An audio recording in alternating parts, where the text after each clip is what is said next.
কক্সবাজার শহরের একটি গ্যাস পাম্পের গ্যাস লিকেজ থেকে অগ্নিকাণ্ডের ঘটনা ঘটেছে এবং ইফতারের ঠিক পরপর অর্থাৎ সন্ধ্যা 7টা নাগাদ এই লিকেজের ঘটনাটি ঘটে এবং এর পরবর্তী সময়ে এই লিকেজটি ফায়ার সার্ভিস নিয়ন্ত্রণে আনতে ব্যর্থ হওয়ার পরে ওই যে গ্যাস পাম্পের যে গ্যাস মজুত করা হয়েছিল সে মজুতকৃত গ্যাসগুলো খোলা আকাশে ছেড়ে দেয় এবং ছেড়ে দেওয়ার পর দর্শক আমরা নেটওয়ার্ক বিচ্ছিন্ন হওয়ার কারণে দুঃখ প্রকাশ করছি।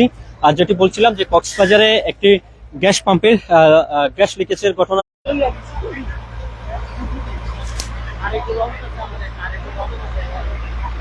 এবং এই যে এই অগ্নিকাণ্ডের ঘটনায়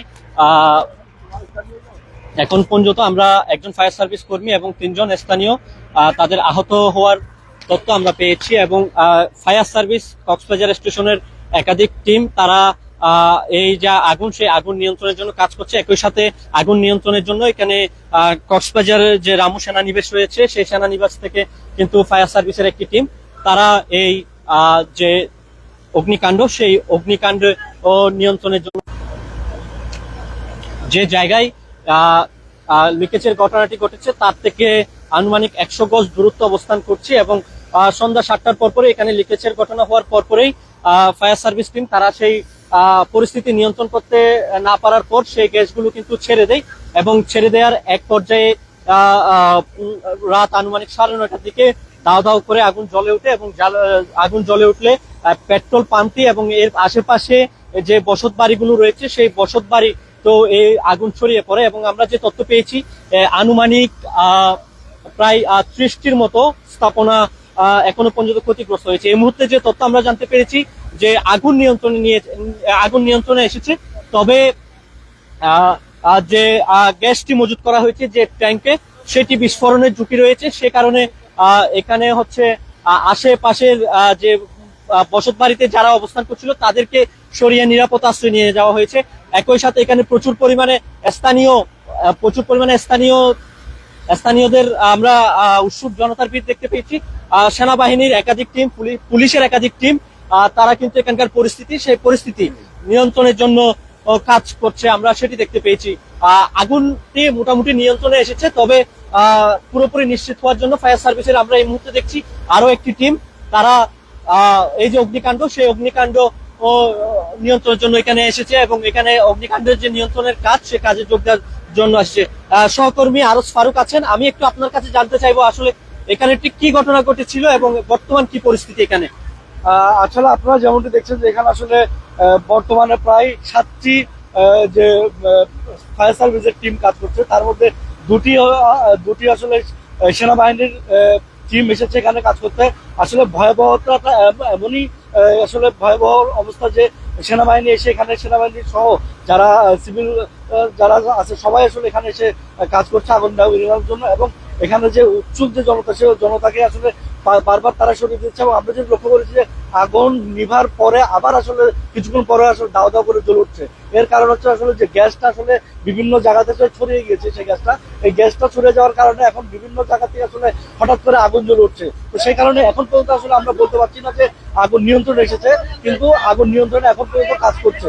তো দেখা যাক আসলে আমরা যেটা জানতে পেরেছি যে আসলে 3 জন নয় আরো অগ্নিদগ্ধ আরো বেশি হতে পারে এমনটি আমরা আসলে জানতে পেরেছি। তবে আমরা আসলে কোনো সরকারি সূত্র বা বিশ্বাসযোগ্য সূত্র থেকে জানতে না পারে আমরা আসলে সেটা আসলে তথ্যটা আমরা এভাবে দিতে পারছি না। আমরা আসলে পুরোপুরি জানার পরে প্রশাসন থেকে যখন বক্তব্য আমাদেরকে দিবে তখন আমরা আসলে আপনাদেরকে পুরো ঘটনাটা বিস্তারিত জানাতে পারবো। এই মুহূর্তে এখন পর্যন্ত মানুষের মধ্যে আতঙ্ক ছড়িয়ে পড়েছে, বর্তমানে আতঙ্ক বিরাজ করছে এবং উৎসুক জনতারা এখানে আছে এবং এখন পর্যন্ত আগুনের যে মানে সম্ভাবনা সেটা এখনো রয়ে গেছে। দর্শক আমাদের সাথে সহকর্মী আরস ফারুক, তিনি ঘটনার পরিস্থিতি কি জানিয়েছিলেন, তার কাছে কি তথ্য ছিল সেটি আমরা এখানে দেখতে পাচ্ছি যে ফায়ার সার্ভিসের যে কর্মীদের তাদের ছুটোছুটি আমরা দেখতে পাচ্ছি, তারা আপ্রাণ চেষ্টা করছে যে কোনো ধরনের যে ক্ষয়ক্ষতি সেই ক্ষয়ক্ষতি এড়িয়ে এই ঘটনাটির নিয়ন্ত্রণ নেওয়া। আগুনের লেলিহান শিখা ধাউ ধাউ করে যখন জ্বলছিল ঠিক সে সময় এখানে আসলে প্রচুর পরিমাণ উৎসুক জনতার ভিড় লেগে গিয়েছিল এবং সেই উৎসুক জনতা দিয়েছে এবং তারা যে অগ্নিকাণ্ড, সেই অগ্নিকাণ্ডের লেলিহান শিখা কমে আসলেও মাঝে মাঝে কিন্তু দাও দাও করে আবারও জ্বলে উঠছে। সেটি পুরোপুরি নিয়ন্ত্রণের জন্য একটি ইউনিট কাজ করছিল, সেই ইউনিটের সঙ্গে যোগ দিয়েছে। আমি আরেকটু করে ঘটনার বিস্তারিত জানতে চাইবো। সহকর্মী শওকত ইসলাম আছে। শওকত ইসলাম, শওকত ভাই, আপনি আসলে এখানে কি দেখেছেন বা এখন পর্যন্ত ঘটনার কি অবস্থা? এখানে খবর পাওয়ার সাথে সাথে যে আমরা এখানে চলে আসলাম। এখানে বাংলাদেশ সেনাবাহিনী কাজ করতেছে, বাংলাদেশ সেনাবাহিনী কাজ করতেছে এবং কাজ করতেছে এবং আনসার, বিজিবি থেকে শুরু করে ফায়ার সার্ভিস থেকে শুরু করে সবাই কাজ করতেছে। এখানে আসলে দ্রুত সময়ে তারা আগুন নেভানোর জন্য চেষ্টা করতেছে, কিন্তু গ্যাসের যে আগুনটা এখনো পর্যন্ত মানে আতঙ্ক বিরাজ করতেছে এই এলাকা জুড়ে। এখানে পার্শ্ববর্তী আমাদের আত্মীয় স্বজন আছে, ভাই ব্রাদারও আছে, তারাও কান্নাকাটি করে আমাদেরকে বলতেছে যে এখানে আমাদের মানে নিরাপত্তাহীনতায় ভুগতেছে। কিন্তু এখন যে যথাযথ চেষ্টা করছে যে আইন শৃঙ্খলা বাহিনী এই যে সার্বক্ষণিক এই যে কাজ করেই যাচ্ছেন, এবং আমরা দেখতে পাচ্ছি যে আনসার থেকে শুরু করে যে সমস্ত কিছুই মানে এলাকাবাসী থেকে শুরু করে যথাযথ চেষ্টা করেই যাচ্ছে। তবে এখনো পর্যন্ত আতঙ্ক বিরাজ করতেছে যে গ্যাসের যেই ট্যাঙ্কি, যেটা ট্যাঙ্কি বলে, সেটা এখনো পর্যন্ত যে বাস্ট হয় নাই, কিন্তু এটা এখনো পর্যন্ত কিছুক্ষণ পরপরই কি আগুন জ্বলতেই থাকে। কিন্তু আমরা সহকর্মী শওকত ইসলামের কাছ থেকে সর্বশেষ ঘটনা সম্পর্কে জানছিলাম, এবং এখানে আমরা দেখছি যে আগুনের যে শিখা, সেই আগুনের লেলিহান যে শিখা ছিল সেটি নিয়ন্ত্রণে এসেছে।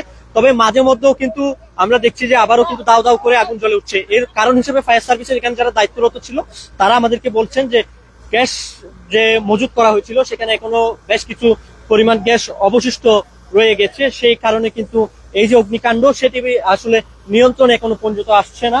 ফায়ার সার্ভিস এবং রামু সেনানিবাসের দুটি টিম সহ টোটাল 60টি টিম এখানে কাজ করছে। আইন শৃঙ্খলা পরিস্থিতি নিয়ন্ত্রণে আর্মি এবং বিজিবি তারা কাজ করছে। আমরা দেখতে পাচ্ছি যে আপ্রাণ চেষ্টা করছে এখানে ফায়ার সার্ভিস সহ আইন শৃঙ্খলা বাহিনী। আমরা স্কাউটের একাধিক টিমকেও আমরা দেখেছি, তারা এখানে যোগ দিয়েছে। কক্সবাজার নো স্কাউটের একটি টিম আমরা দেখছি যে তারা এই মুহূর্তে এসে যোগ দিয়েছে। এবং এই যে ফায়ার সার্ভিসে অগ্নিকাণ্ডের ঘটনাটি ঘটেছে কক্সবাজার ফিলিং স্টেশন, এটি আসলে কয়েকদিন পরে উদ্বোধন হওয়ার কথা ছিল, এবং এখানে উদ্বোধন হওয়ার কথা ছিল এবং সেই উপলক্ষে কিন্তু এখানে গ্যাসের মজুত করা হয়েছে। স্কাউটের একজন সদস্য, আমরা আপনার প্রথম থেকে দেখতে পেয়েছি যে আপনি এখানে উদ্ধার কাজ করছিলেন। হতাহত তথ্য কি আছে আপনার কাছে? এখনো পর্যন্ত ফায়ার সার্ভিসের সদস্য কিছুটা অসুস্থ হওয়ার কথা ছাড়া আমরা তেমন কোনো আসলে লোকালয়ে কোনো হতাহতের ঘটনা এখনো পর্যন্ত শুনিনি। সেটা হলেও সেটা ফায়ার সার্ভিস বা নির্দিষ্ট কর্তৃপক্ষের কাছ থেকে জানা যাবে। তবে আমরা চেষ্টা করছি যাতে আমরা সবচেয়ে বেশি বেগ পেতে হচ্ছে আসলে মানুষের চাপ, যেটা সে চাপটা হচ্ছে যে আমরা একটু বেগ পেতে হচ্ছে, যেহেতু দুই পাশ থেকে মানুষের উৎসুক জনতারা আসলে আমরা রিকোয়েস্ট করবো যে যাতে করে এখানকার যারা উদ্ধার কাজ বা আগুন নিয়ন্ত্রণে কাজ করছে তাদেরকে একটু সহযোগিতা করার জন্য এখানে সেনাবাহিনী থেকে শুরু করে ফায়ার সার্ভিস, এয়ারফোর্স, তাদের যে ঘাটির ভিতরের যে ফায়ার ব্রিগেডের যে টিমগুলো রয়েছেন তারা সবাই কিন্তু এখানে চেষ্টা করছেন। আর এখনো যে রিস্কটা আসলে কেটে গেছে এটা কিন্তু ফায়ার সার্ভিসের পক্ষ থেকে জানানো হয়নি। আগুন নিয়ন্ত্রণে এসেছে, তবে গ্যাসের যে উৎপত্তি সেটা আসলে এখনো যতটুকু জানা যাচ্ছে যে এখনো পর্যন্ত দুর্ঘটনা হওয়ার সম্ভাবনা রয়েছে। তাই বিশেষভাবে আসলে অনুরোধ জানাবো যারা স্থানীয়রা রয়েছেন তারা বিশেষ যে চন্দ্রিমার এলাকা রয়েছে সেখান থেকে সরে আসার জন্য, এবং যাতে উৎসুক জনতারা এখানে আসলে ভিড় না করে, এটা আমি খুবই অনুরোধ দিয়ে আসলে রিকোয়েস্ট করবো এখানকার স্থানীয়দেরকে।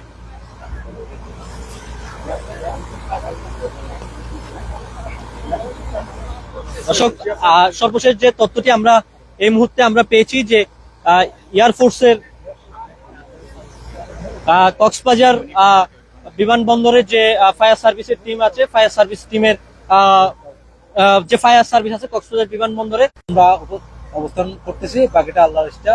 ধন্যবাদ। দর্শক, আমরা হতাহতের আমরা একজনের নিহত খবর পেয়েছি কক্সবাজার সদর হাসপাতালে। উনি পুরোভাবে মানে পুরো শরীর ওনার জ্বলে গেছে, এটা আমরা খবর পেয়েছি সদর হাসপাতাল থেকে। আর বাকি কয়েকজন আহত হয়েছে, যারা প্রত্যক্ষদর্শী ছিলেন। লাশ হওয়ার পরে ওনারা দিক বিদিক ছোটার পরে ওনারা আহত হয়েছে।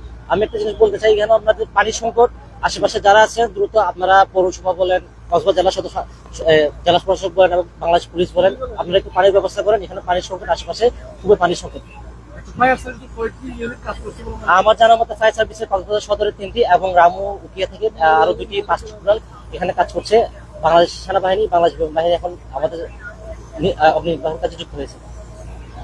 দর্শক, আমরা এখানে যারা উদ্ধার কাজে কাজ করছিলেন, নিয়োজিত ছিলেন, তাদের সাথে কথা বলছিলাম। দর্শক, এই মুহূর্তে ব্রেকিং নিউজ, আমরা যে তথ্য আমরা এই মুহূর্তে জানতে পেরেছি যে একজন নিহত হয়েছে এই অগ্নিকাণ্ডের ঘটনায়। একজন নিহত হয়েছে আমরা এই মুহূর্তে জানতে পেরেছি। আগুন যখন দাউ দাউ করে জ্বলে উঠছিল সে সময় তিনি গ্যাস পাম্পের পাশে অবস্থান করছিল এবং সেখানে তার শরীরের বেশিরভাগ অংশে পুড়ে যায় এবং তাকে উদ্ধার করে হাসপাতালে নিয়ে গেলে তিনি সেখানে চিকিৎসাধীন অবস্থায় মৃত্যুবরণ করেছে, এমন একটা তথ্য পেয়েছি। যদিও এখনো প্রশাসন থেকে এই বিষয়ে আমাদেরকে কোনো কিছু নিশ্চিত করা হয়নি। যদিও এখানে স্কাউটের যারা উদ্ধার কর্মী ছিল তারা আমাদেরকে এই তথ্য জানাচ্ছিলেন। কক্সবাজারে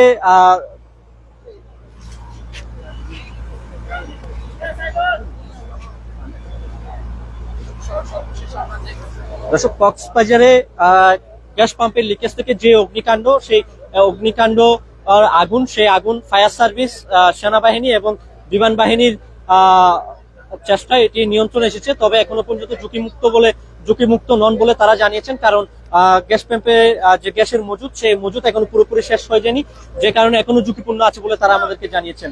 কক্সবাজার থেকে গ্যাস পাম্পের লিকেজ থেকে অগ্নিকাণ্ডের সর্বশেষ তথ্য আপনাদের তুলে ধরছিলাম। আমি মিশু দাশগুপ্ত, সাথে ছিলেন সহকর্মী শওকত ইসলাম।